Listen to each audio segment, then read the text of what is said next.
Today we're going to see how you can create a collage luggage. We're going to use an example with some children. Let's get started.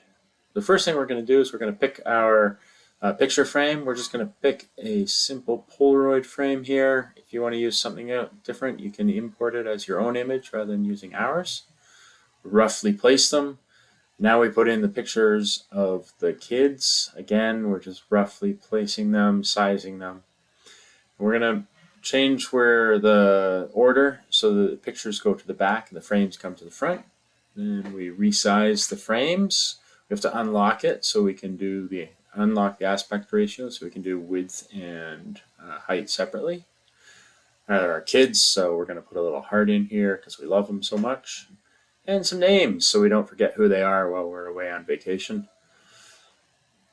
I like this font here. I'm going to color that black and then just copy it and edit all of the kids' names in there. White's a pretty boring background, so now we're putting in this nice black quilted background. There we go.